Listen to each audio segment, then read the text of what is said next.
Oremos. Ó Santo Deus, eterno e maravilhoso Pai que estás nos céus, santo, santo, santo é o teu nome. Amém. E muito digno de ser louvado e glorificado, pois só o Senhor é Deus. Aleluia, Senhor. Só o Senhor é digno de Glórias todo a Deus. louvor e de toda exaltação. Amém. Por isso, Senhor, nessa noite aceite a nossa adoração, o nosso louvor, perdoando, ó Deus, os nossos pecados e derramando sobre nós as bênçãos que viemos buscar nessa noite. Amém. Pai Santo, Pai querido, queremos ouvir a Tua voz. Estamos necessitados, Senhor, de ouvir a Tua voz, de entender a Tua palavra nessa noite, Pai. Amém. Com misericórdia, Senhor. Fale ao nosso coração. Quebre, Senhor, todos os empecilhos que há no nosso coração, na nossa Por favor, mente, meu Deus. quer seja interno, quer seja externo, que possa nos atrapalhar de entender a Tua mensagem nessa noite, Pai. Amém. Pois nós queremos, Senhor, necessitamos, ó Deus, de nessa noite sairmos daqui abençoados por Ti, pela Tua palavra. Amém, Por isso, Senhor, fale ao nosso coração poderosamente. Use o Teu servo, Senhor, nessa noite, para que em nome do Senhor Jesus, individualmente, as nossas famílias e também a Tua igreja, seja nessa noite alimentada, seja restaurada e seja santificada pelo poder que vem do alto. Amém. Nos abrace nessa noite, Pai. Fale poderosamente ao nosso coração. Amém. Por Jesus. Amém. Amém. Amém, Senhor. Glórias a Deus. A graça de Jesus, o amor de Deus o Pai e a comunhão do Espírito do Senhor esteja com todos nós. Boa noite, igreja. É muito bom a gente escolher o melhor lugar.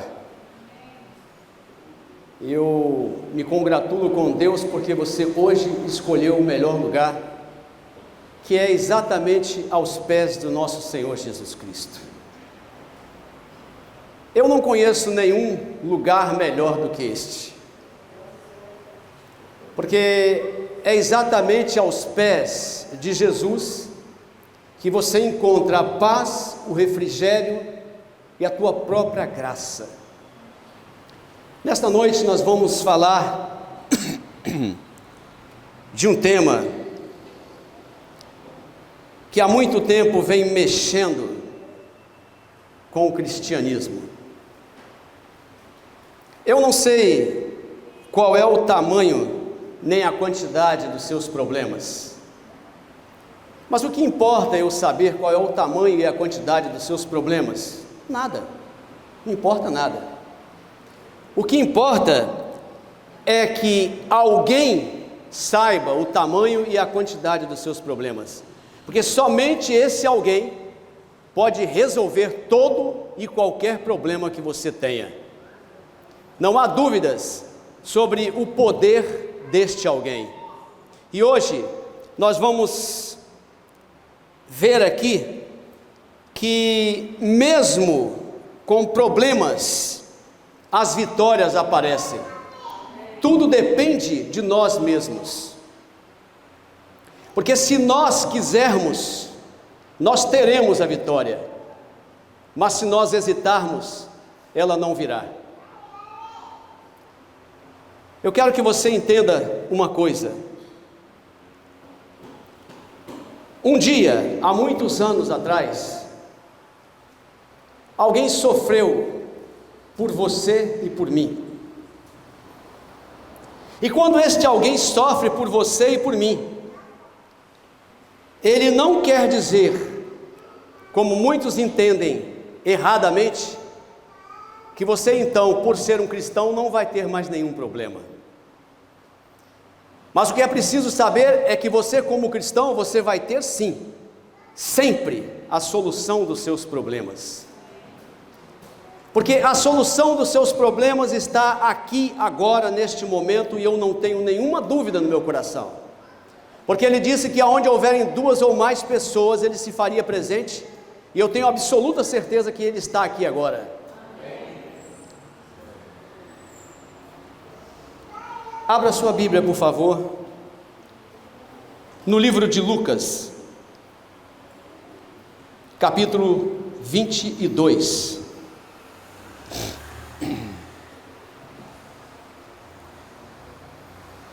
É preciso ter fé, porque sem fé é impossível agradar o coração do Senhor. Se você já achou a passagem, por favor, eu convido você a curvar sua fronte, fechar os seus olhos, e mais uma vez nós vamos falar com o Altíssimo e Soberano Deus. Deus eterno, neste momento os teus filhos estão aqui, e eles vieram aqui no intuito de ouvir a tua voz, e eu tenho certeza que nenhum deles sairá daqui hoje sem uma graça, sem uma bênção. Pai querido, a tua palavra vai ser aberta, e neste momento nós clamamos que o Senhor continue aqui com teu poder, continue aqui com a tua glória, a tua majestade. Eu clamo também que o teu Santo Espírito se faça presente, porque o Filho já está aqui há muito tempo.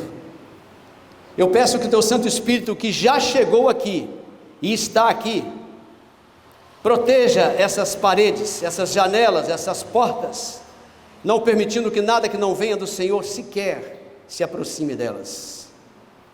Amém. Neste momento, eu tenho mais um pedido para fazer ao Senhor: que se cale o homem e fale o Espírito do Senhor, em nome de Jesus. Amém. Lucas capítulo 22, verso 39 a 46.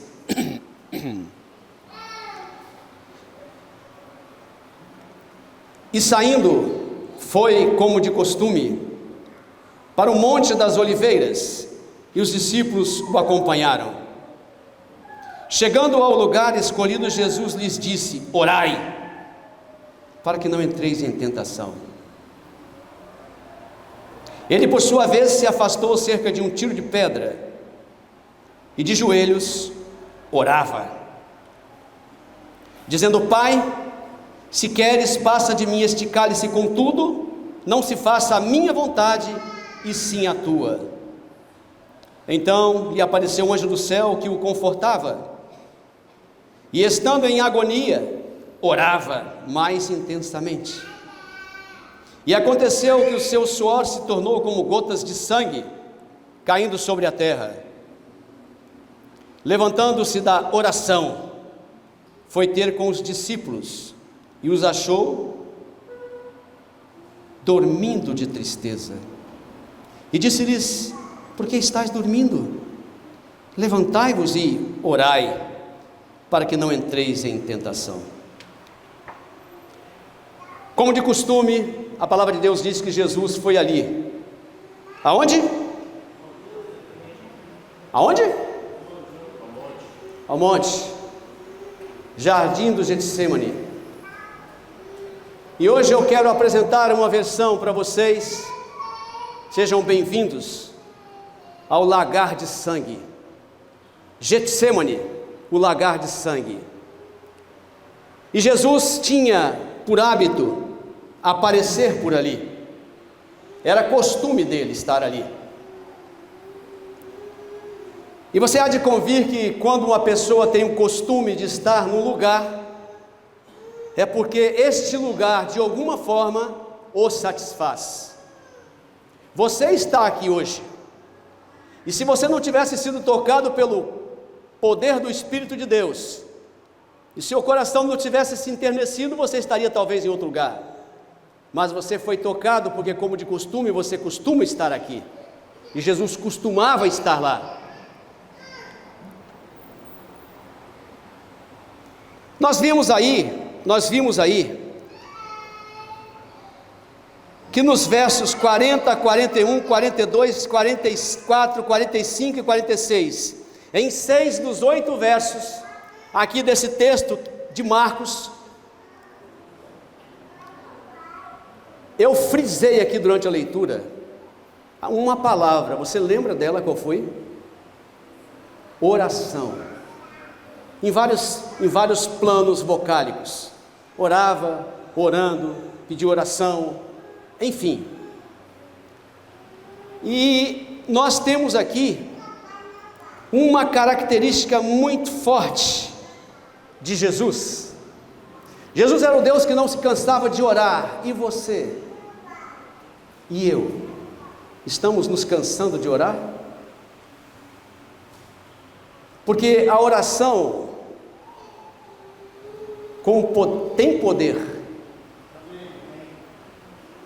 Basta uma coisa: que você creia. Que você creia que você conseguiu o que você quer antes de você mesmo o pedir. Porque Ele é o Deus que perscruta os corações e os rins, e Ele sabe antes de você imaginar o seu problema, aquilo que você necessita. Deixa eu perguntar uma coisa para vocês. O que é que tinha lá no Monte das Oliveiras?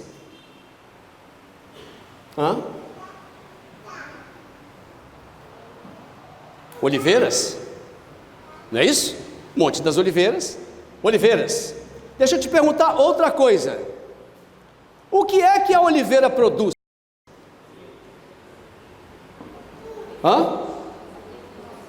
Negócio que você coloca na salada. Opa!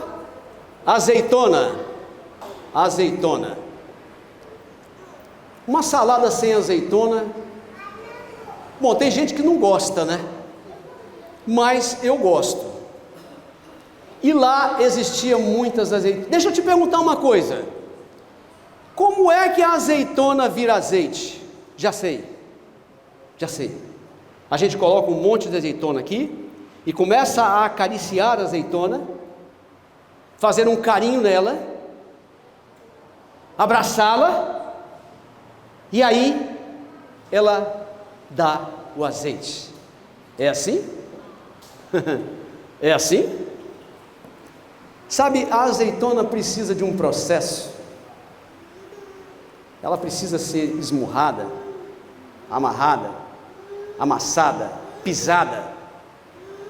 Ela precisa de todos os ingredientes de uma tortura para ela virar o quê? Virar o quê? Azeite. Dos tais é o reino de Deus. É isso aí, garoto. Deus seja louvado. Tá vendo? Se você não repetir, se você não responder, elas vão responder. Queridos, deixa eu dizer uma coisa para você. Jesus nunca na vida dele, nunca atirou uma palavra fora que ela não pudesse ser degustada, saboreada, aproveitada, utilizada e nos fazer bem. E Jesus não estava ali passeando. Ele não estava ali passeando. E hoje você não vai sair daqui sem saber o que aconteceu com Jesus ali.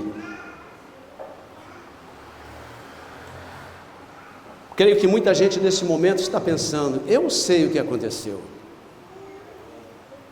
Ótimo, que bom que você saiba. Mas eu quero dizer só mais uma coisinha para você. Jesus estava lá naquele jardim, sabe por quê? Qual é o simbolismo do azeite para nós? Ele representa quem? O Espírito Santo. E Jesus estava ali no Getsêmani para ser torturado, para ser amassado, para ser dilacerado, para ser pisoteado, para ser triturado, para que você e eu estivéssemos aqui hoje. Se não houver um Getsêmani na sua vida, não haverá jardim do Éden. Ninguém passa pelo Getsêmani sem antes passar, ninguém chega ao jardim do Éden sem antes passar pelo jardim do Getsêmani. Lição número 1.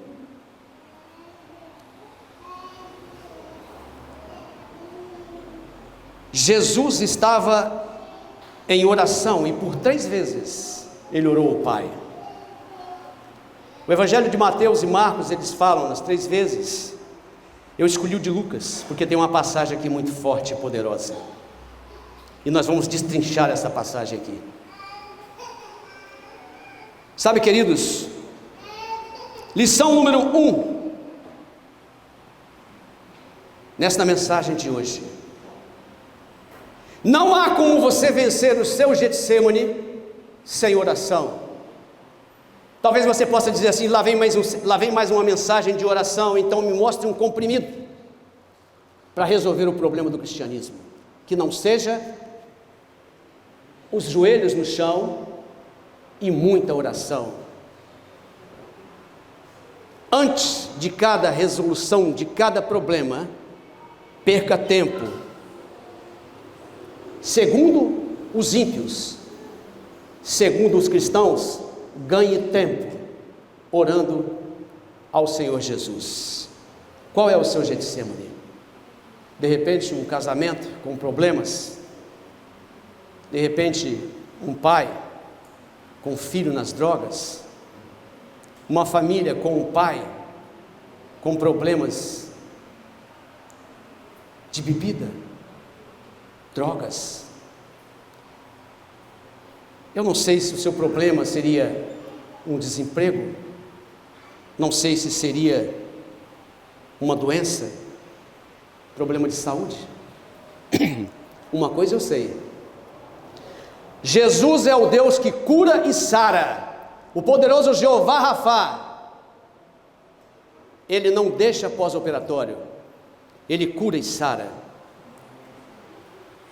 Sabe, queridos, todo o ministério de Cristo foi pautado por uma palavra chamada sofrimento. Voltemos ao verso 44. E estando em agonia, o que significa agonia? Angústia,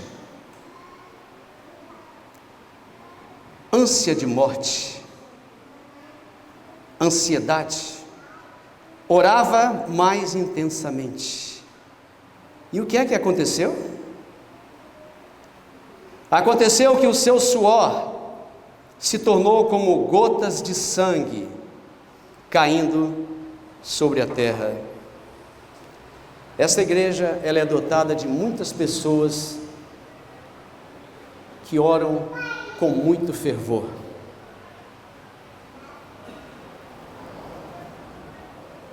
Será que alguma vez eu ou você, no auge das nossas orações, no ápice das nossas orações, no momento maior de nossas orações, deixamos cair grandes gotas de sangue no nosso rosto? A ciência explica isso e chama de hematidrose. Um problema que acontece com o ser humano quando ele é exposto a uma pressão terrível, a um problema psicológico monstruoso. E aí os pequenos vasos sanguíneos, a ciência explica que eles não suportam e explodem. E foi isso que aconteceu com Jesus. Para quê? Para que você e eu estivéssemos aqui hoje. Sabe, queridos, não temos mais tempo nenhum para ficarmos brincando de cristianismo. Acabou, já deu. Ou a gente encara com seriedade e vai à luta, ou senão a gente vai dar contas, no final das contas, do nosso tempo. Lição número 2 para o Getsemane. Você nunca na sua vida, nunca, você vai passar por um Getsemane que seja, eu vou ser bonzinho aqui, que seja próximo ao Getsêmani de Jesus, esse que nós lemos aqui. Primeira lição, não esqueça, não existe vitória sobre o Getsêmani sem muita oração. Segunda oração, nenhum dos seus Getsêmanes poderá se comparar a esse que o nosso rei suportou.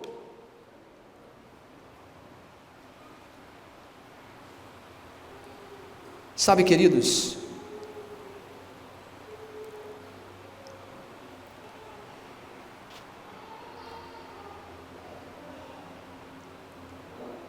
deixa eu te dizer o que estava acontecendo ali. Vou fazer uma conta, uma matemática rapidinha aqui.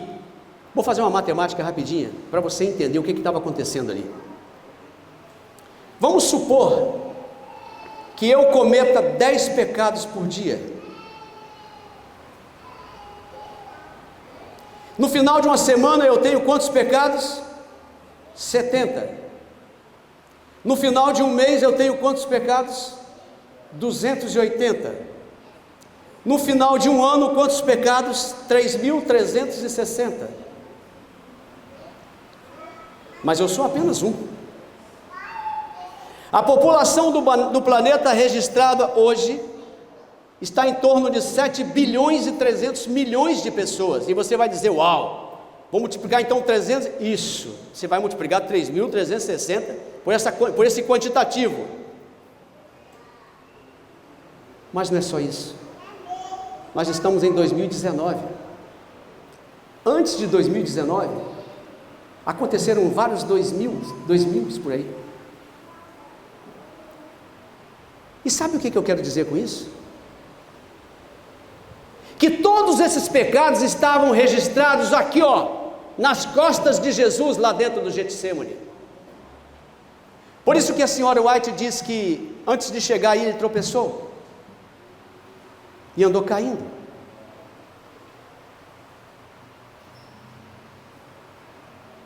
E isso para que você e eu estivéssemos aqui hoje. Talvez você esteja pensando, então é esse o problema? Não, o problema está começando agora. O problema está começando agora. Deixa eu dizer uma coisa a mais para vocês.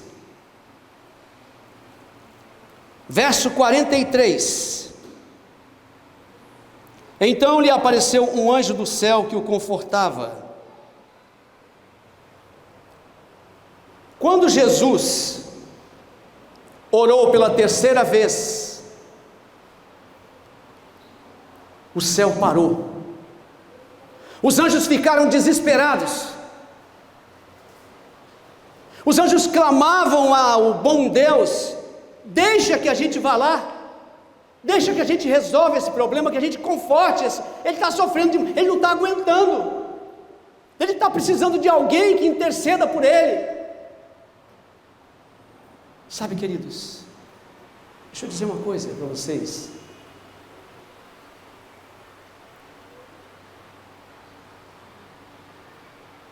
Jesus estava no Getsêmani?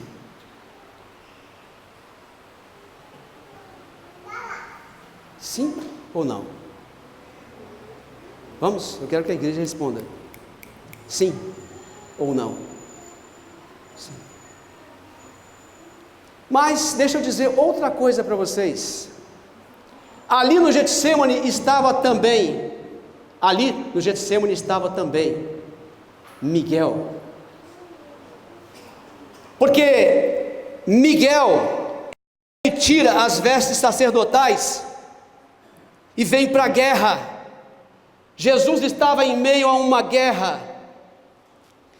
Mas eu quero dizer uma coisa bem clara, bem nítida para você, para que você daqui hoje saia tranquilo e sereno. Quando os anjos estavam sofrendo, querendo ajudar a Jesus, não se ouvia uma voz no céu, a não ser aquela dos anjos, clamando para vir interceder por Jesus. Quantas vezes ele orou? 3. E quantas vezes você já orou por um problema que você tem? O pai estava ouvindo a oração do filho. Por que na primeira ele não resolveu?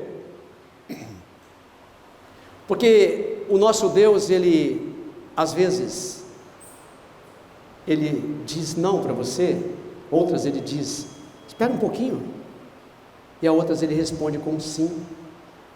E se o próprio filho teve que esperar e sofrer, e deixar gotas de sangue, grandes gotas de sangue caírem no chão, por que não atendê-lo?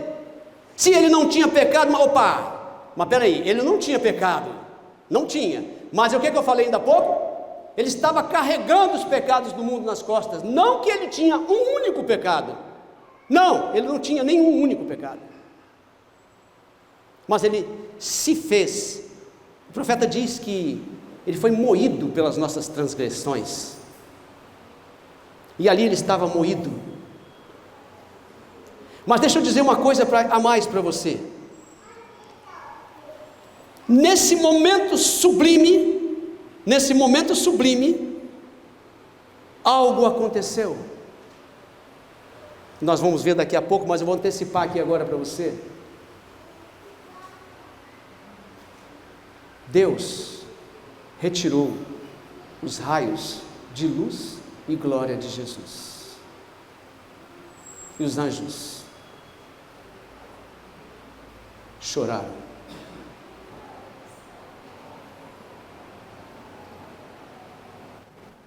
A glória do Pai estava se afastando do Filho, e ele estava só, não tinha ninguém.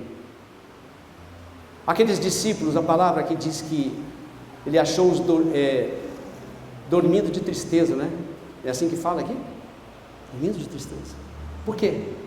Porque aqueles discípulos queriam alguém subindo num cavalo branco, com uma coroa de ouro na cabeça, com um bastão, derrubando aquelas bandeiras de lá de Roma e dando a liberdade para eles. Por isso eles estavam dormindo de tristeza. Mas Deus não desampara você e muito menos o filho dele. Não desampara o filho dele e muito menos você.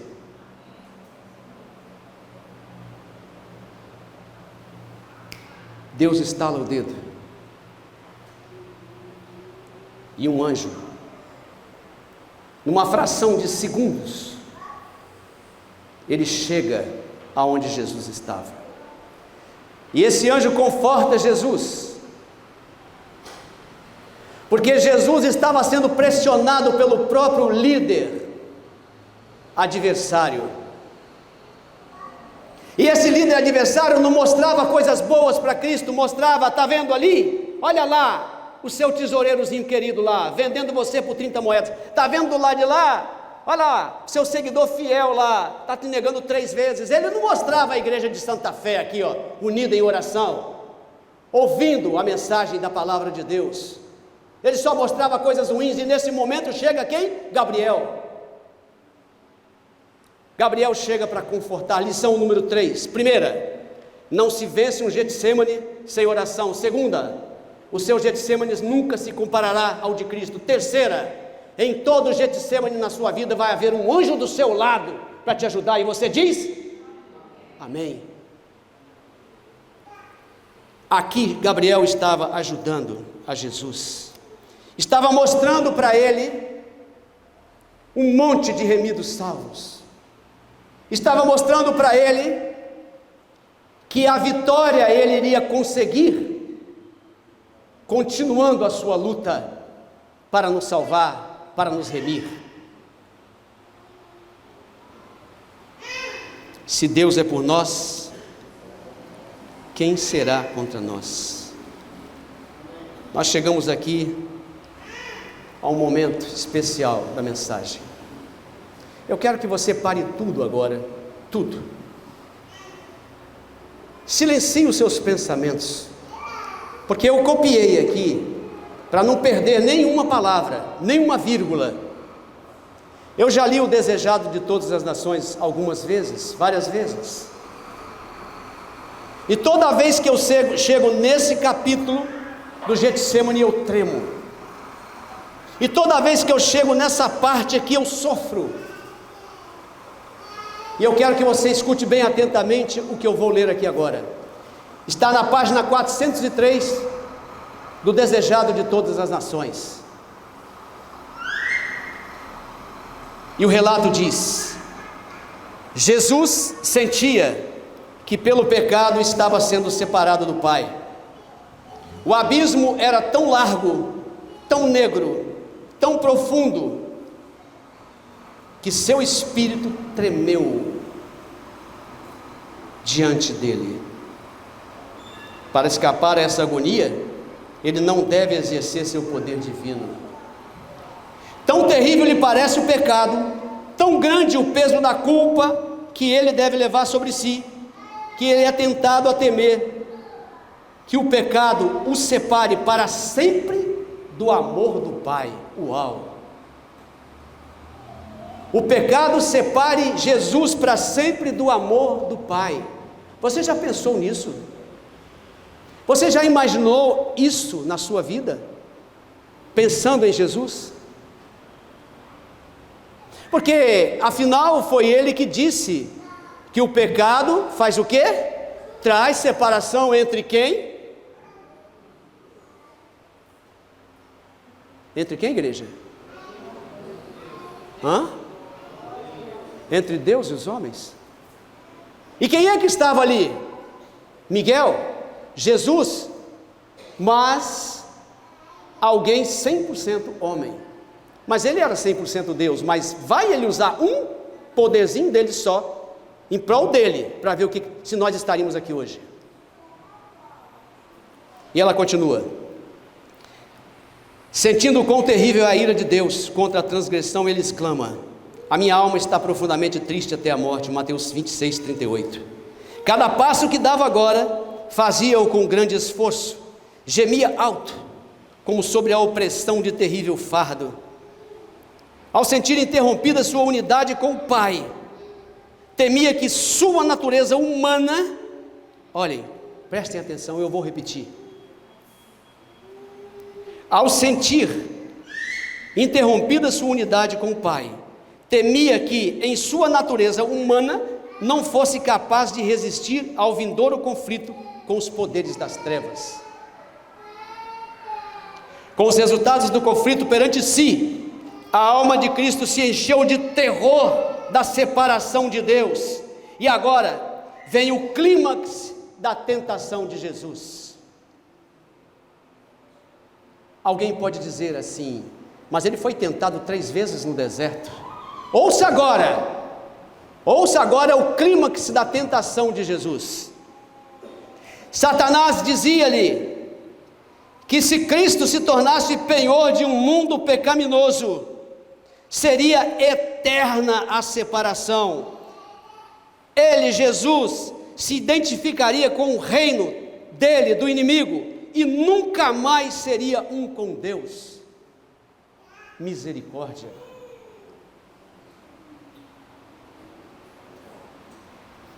Ele estava dizendo para Cristo: olha, está vendo esses camaradas que eu mostrei para você aí, que não estão fazendo nada por você? Se você for penhor desse camarada, você vai ficar aqui, ó. Você não volta para o céu mais não, você vai ser meu. Pensa bem.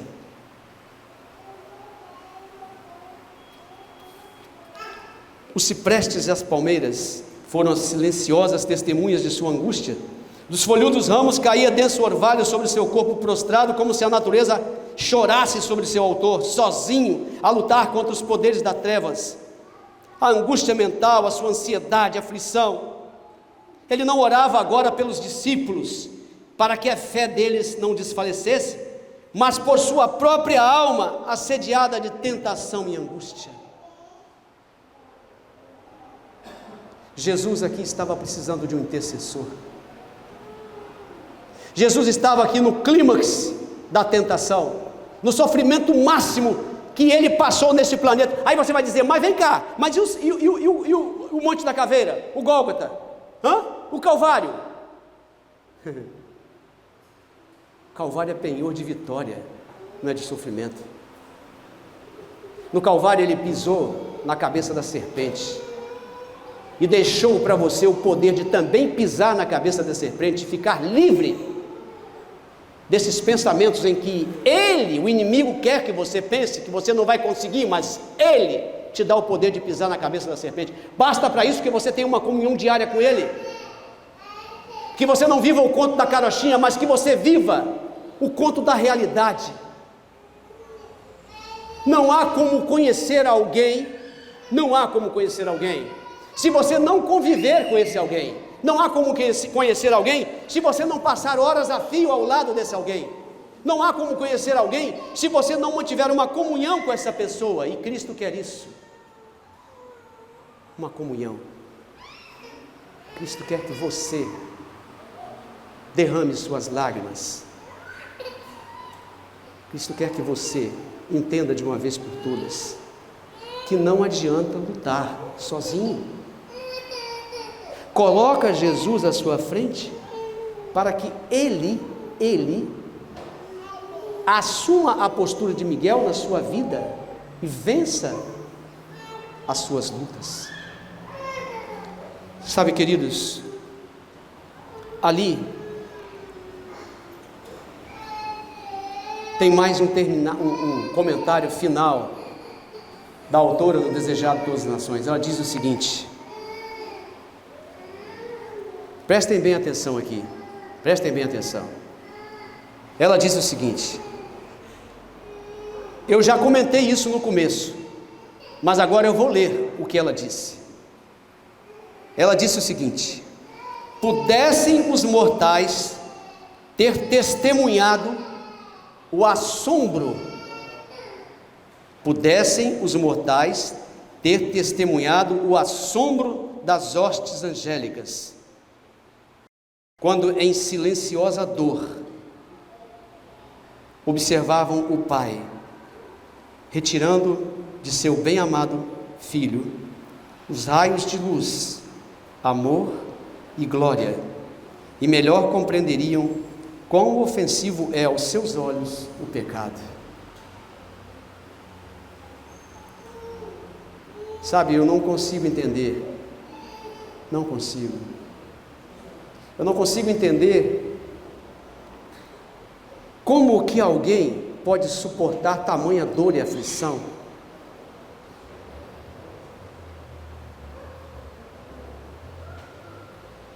Mas essa mesma autora diz uma coisa em outro livro. Eu não trouxe o nome do livro aqui, mas ela diz uma outra coisa em outro livro.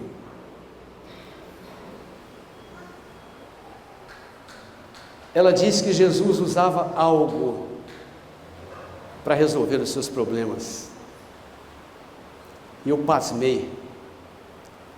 Ela disse que Jesus usava a fé.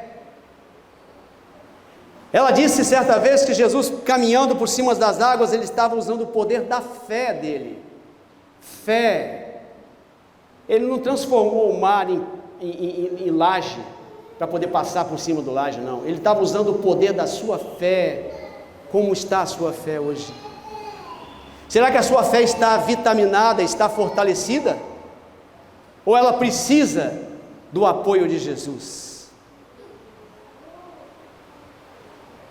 Sabe, queridos, eu quero encerrar dizendo para você que foram 78 chicotadas,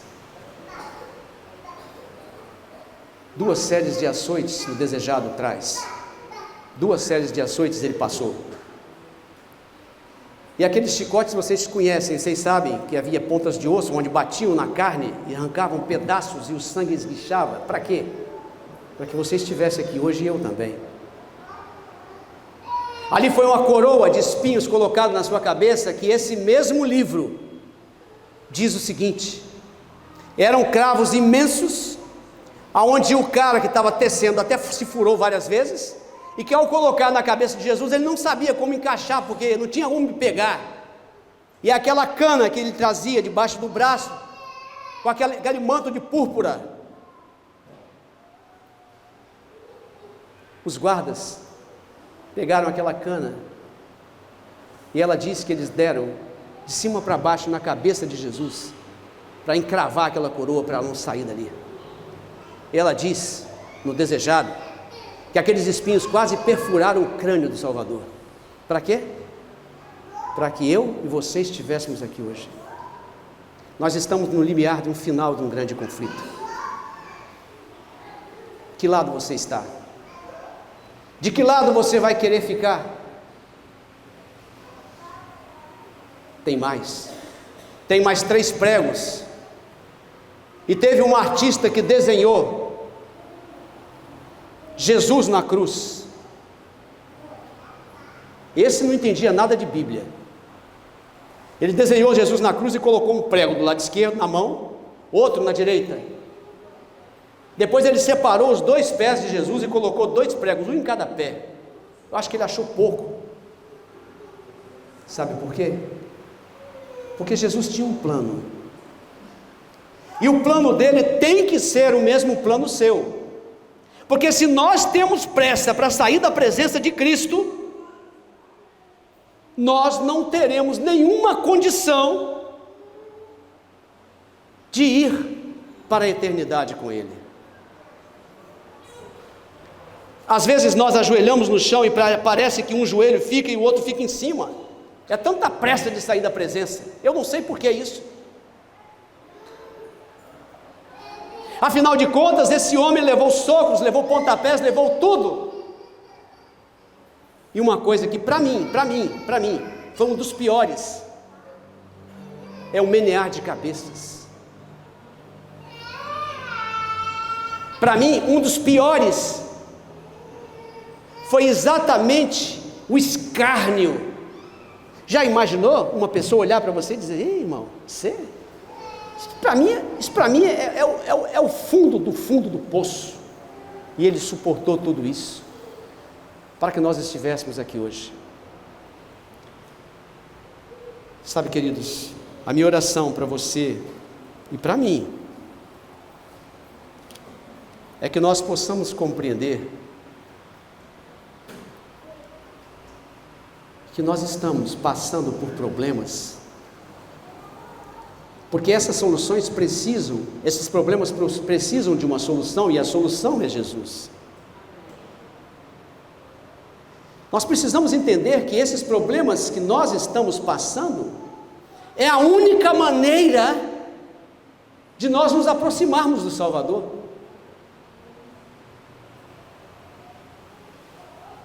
Porque de outra forma, nós estaríamos no bem bom, tranquilos e serenos, e aguardando. O que? Eu não sei. Sabe, Jesus é a sua solução, é a minha solução. E essa mensagem do Getsemane, ela traz para nós que não importa que você sofra, não importa que você derrame suor, não importa que você derrame sangue, o que importa é o seu foco, que você tenha sempre o foco em Jesus Cristo. Esse é o meu pedido e o meu agradecimento a Deus neste momento, em nome de Jesus, amém. Maravilhoso Deus e eterno Pai, obrigado, Senhor, por esses momentos que pudemos passar ao Teu lado, saboreando as Suas palavras e aprendendo um pouco mais de Ti, Pai.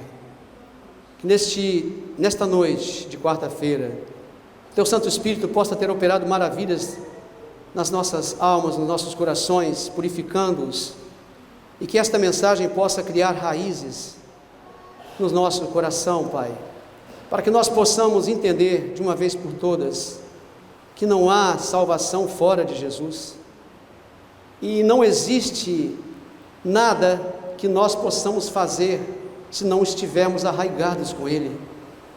Por favor, Pai, ajuda-nos a entender a nossa pequenez, a administrarmos o nosso grau de inferioridade, porque Ele é maior, Ele é infinito, nós somos finitos.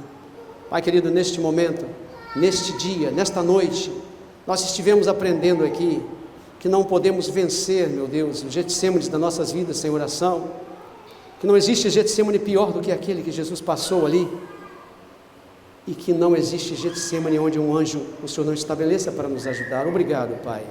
Obrigado, e agora eu te peço, meu Deus, que nós possamos colocar em prática nas nossas vidas o que nós vimos aqui, para que nós possamos naquele dia estarmos à sua direita e seguirmos para a eternidade do teu lado. Nós oramos em nome de Jesus. Amém, Senhor. Amém, Pai.